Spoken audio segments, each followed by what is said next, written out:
Hey guys, Fang /VA here, coming at you with a new discussion video.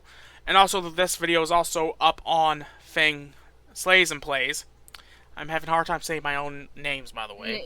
It's fine, babe. But today, we're going to be doing a discussion video. We're going to be talking about our memories with one of my favorite gaming franchises, Assassin's Creed. And yes, I'm kind of ripping off Happy Console Gamer's name for the titles of some of his videos, because he has stuff like, you know, memories of Super Mario 64, for example, which is a great freaking... That one had me dying laughing. Oh dear. And so, of course, as you all heard, Mizuki's in this one. Yep, and my doggo is also here as well. Yes. So, if you hear barking... It's him playing with the toy. Yeah. He's just a puppy, so tolerate the background noise, please. Please, he's just a pupper. At least for once, someone gets to feel my pain of having doggos bark while trying to record. I'm sorry. At least now someone can feel my pain. Yes, I feel your pain. But anyways, if you all are new here, make sure to comment, like, and subscribe, and hit that bell button. You all know what to do if you're new here. I don't have to keep telling you all, but I have to, because, you know, it's... Regulations. So, anyways, as I mentioned before, Assassin's Creed is a franchise that I absolutely love. I'm surprised that I like it, because when I had an interest in it, people told me, oh, well, you know, it's stealth-based, and that always made me go, nah. I don't know if I really want to play that or not. While, yes, it is stealth-based, it's not like Metal Gear to where you get penalized for it if you're not super stealthy. Granted, there are missions that you do actually have to be stealthy, like the, missions where you have to follow someone. Yeah, I've had to do a few of that on Assassin's Creed 3 already. Which those have always been some of my worst missions, because it's like, if you get too close to them, they'll start noticing you and then turn around immediately to the point where you can't run and hide. Yeah. And, you know, and like, now granted, we have more experience with the old traditional Assassin's Creed games from 1 to Syndicate. Yes. I have yet to actually play Origins, Odyssey, or Valhalla, and I'm kind of afraid to, because it's not because I'm against them becoming more RPGs. It's because it's such a drastic change, and it's like, did they have to make this change with Assassin's Creed? Couldn't they create a new IP to do it with? I mean, you aren't wrong. But, you know, that's why it has me worried if they ever do a remake of the first game. Are they going to go with that RPG style? And I hope they don't. I would rather have them stick to the traditional style like the first game was. Same. Just make... I would rather stick to the traditional style as well. Yeah, and just, you know, increase the map size, allow us to do more things. Yeah. And that would be unbelievable. You know, and maybe if they want to, they can even go through all of Altair's life. Maybe start it out as when he's a beginner assassin, and then show him getting cocky. Actually, to be honest, I would like a prequel to the first game better. Show us how he got cocky during the beginning of the first game. One of Ezio's dad too. That'd be cool. I know that we have the one like short, you know, series of it, but I would love a game based on that. That'd be amazing. But anyways, I would love to see that. What was your first memory playing Assassin's Creed? Playing Assassin's Creed 2 on the Xbox 360. that was legit my first Assassin's Creed game. What? Until I realized there was a first one, and then I had to go get it. Babe, how could you not realize there was a first game? Because I mean, it was called Assassin's Creed 2. I did. I know there was a first one when I had played Assassin's Creed 2, but I didn't have it at the time. Okay, okay. So what captured you about Assassin's Creed 2? Because this is like around the time when GameStop first opened up over in my town. Mm-hmm. And I was looking through the games, and I just saw Assassin's Creed 2 there, and I just looked at the case, looked at, the front and the back, and I'm like, this seems interesting. I'm going to go home and try this. Bought it, went home, played it, and I couldn't stop playing it. What was about Assassin's Creed 2 that made you love it so much? I guess it's because of, the history part of it, kind of. Like, you're Desmond, who's, like, in the present, but you're going the, Animus. Am I saying that right? Yeah, you are. Okay. And you go into the past and see the past through pretty much his ancestors. Yeah, that's it's really cool. Yeah, that is pretty cool. And just in case people don't know, the Animus is this machine designed by Abstergo. Actually, they're actually the Templars. To where they can actually dig into people's memories, and they mainly use it to find the piece of Eden. That's the reason why they designed the Animus. Yep. And the first time that we ever see it used is with Desmond in the first game, where he experiences his memories with Altair. Which, this is where my story starts, actually, because I actually started with the first game on the PS3. You started with the first game. And I was, much like you, I was shocked by how much this game really tapped into history. And because, fun fact is that the castle that you're at, the Masyaf Castle, that's a real place in real life. Is it really? Yeah. I didn't know that. Yeah. There were actually a group of individuals called the Assassins that stayed at that castle. No, that's actually cool. But I didn't know that. But the problem is that the real life versions is not as cool as the video game. They don't wear hoods. They don't have hidden blades. Granted, they could have had hidden blades. Probably just not ones that we don't know. Yeah, we don't know because there's not a lot of information on them. But I would imagine the people at Ubisoft probably talk to a lot of historians, because that's what they do. When you're making... That's pretty much how they probably did Assassin's Creed 3, since it's kind of based around the timeline around the Revolutionary War. But... playing through Assassin's Creed 1, I was amazed by how, even though that the story was simple, there was enough that tells you that, okay, well, Altair was this prodigy as a assassin, and what happened was he let it get to his head. He ended up breaking the tenets of the creed, which is a big no-no, by the way. You do not do that. Nope. And what happens is, the Grandmaster of the Assassin Order ends up, quote-unquote, killing you. But then, if I remember correctly, I believe it said in the game that he used the Apple of Eden to bring him back. And, I believe so as well. And, you quite literally have to start back as a novice, and throughout the game, you start to see Altair go from this hot-headed, individual to this more cool, calculating assassin. And, probably the big thing about that is the fact that you find out that that the head mentor of the Assassin Order is playing both sides.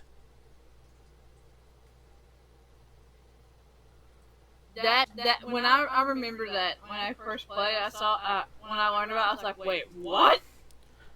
And as it turns out, when you go after that one leading Templar Knight, he basically, if I remember correctly, he's the one that tells you, like, dude, I think so. you're being played, dog. Yeah, it's like, dude, I'm sorry to tell you, but you are definitely being played. And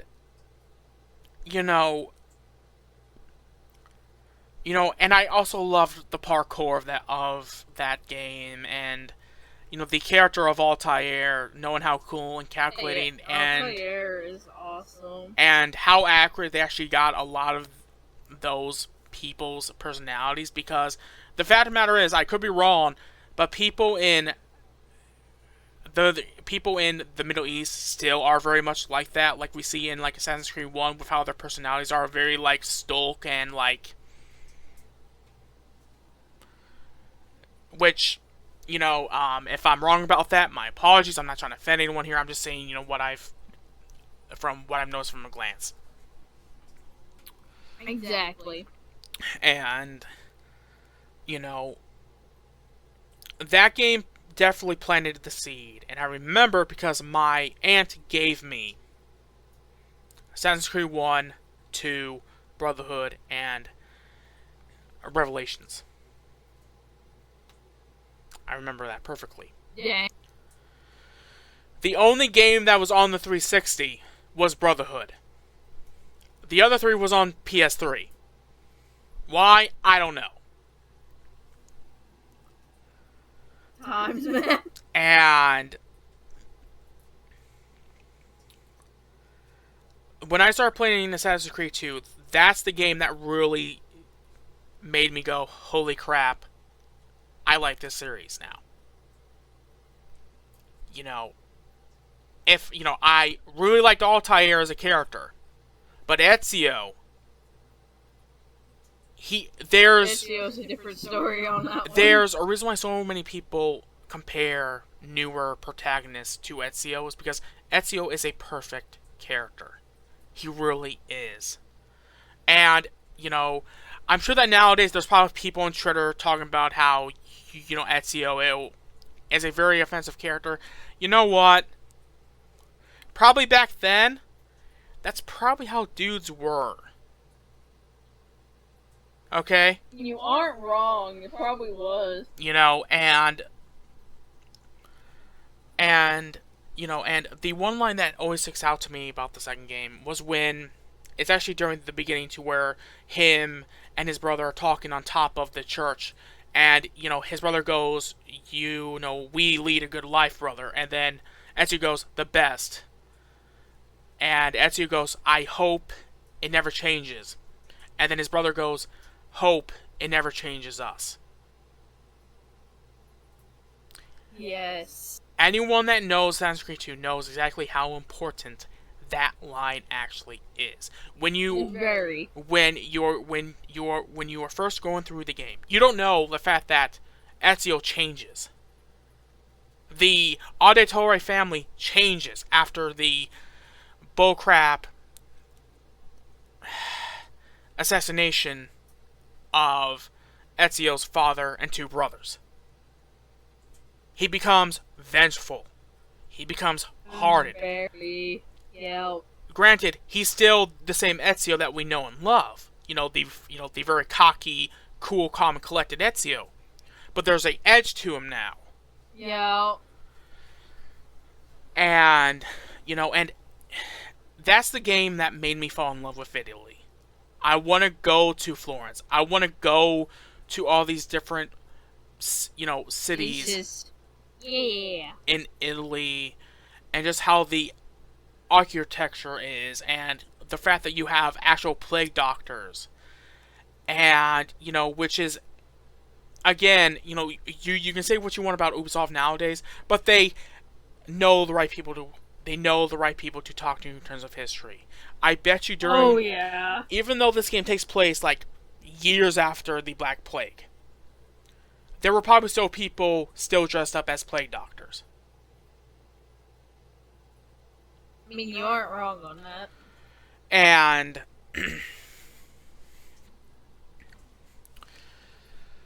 and once again, this game really did take what the first game did and just expanded it more. Oh yeah, it really did. If the story was basic in the first game, this game had a fantastic story. Yes, from start to finish. And and probably one of the best things about this game is definitely a certain side character.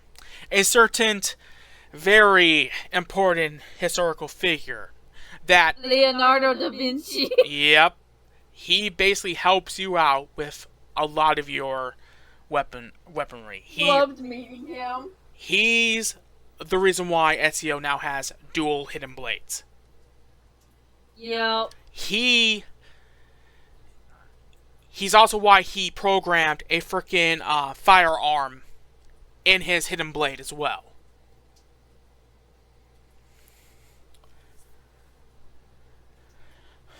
And even the range of equipment you can use in this game is impressive. There is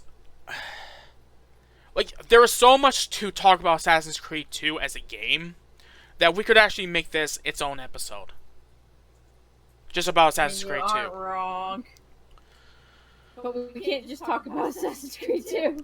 But the one thing that always kind of amazed me about the first game is that you could not swim. If you fell into the water, that's it. But in the second game, you could, and I think it's because of the Animus technology. Because in the second game, it's very apparent that Rebecca Crane upgrades the Animus and makes it even better. And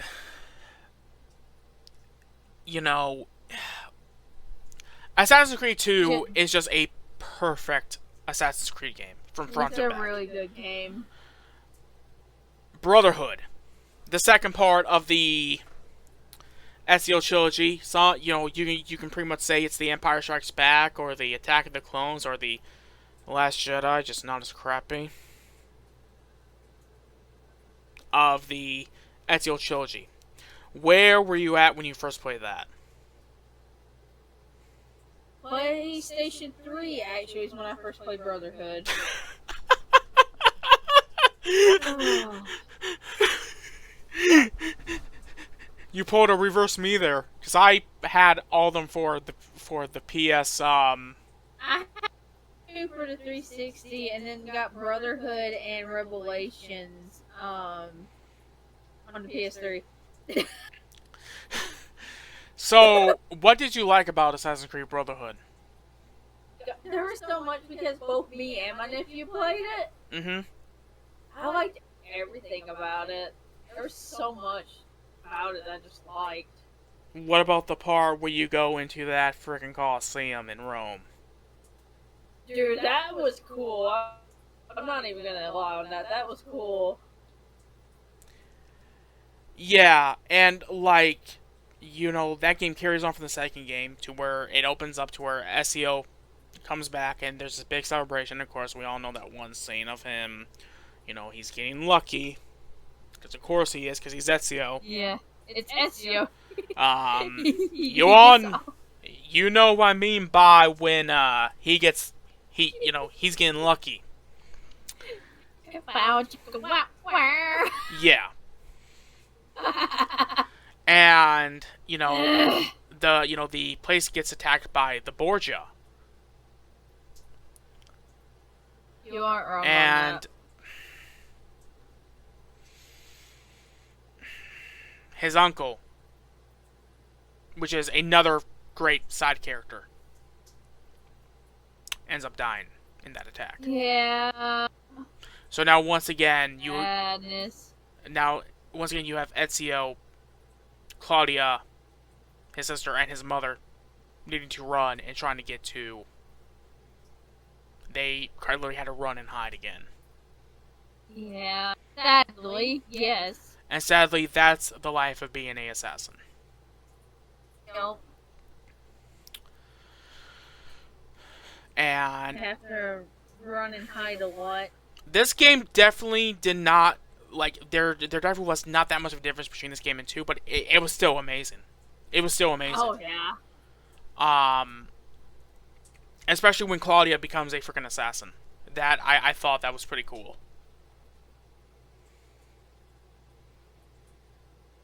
Was pretty cool, not even gonna lie on that. Although, I get feeling nowadays, some people might scream, that whole thing is being, certain word that I don't want to try to say because I don't know if it's banned on freaking YouTube. Starts with a D. I mean, it starts with W, ends with an E.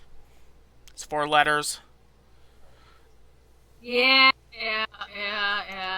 But it's like... We ain't gonna talk about that. But it's like, well, I mean, it would make sense that she would want to become an assassin. Because, like, why wouldn't she? It's in her blood. Oh, there was one. Plus, to be honest, there were always female assassins. True. Because the whole point of the assassins versus the Templars is that assassins believe in doing what you want and taking what's the word here? Basically, the difference is this: the assassins believe in anyone can do what they want. Templars, they want to rule everyone with an iron fist. They want to control everything. But yes, Assassin's Creed 2 is a game that I do love as well, because all 3 games in the Ezio trilogy is just fantastic. There's just not much I can really... Oh yeah!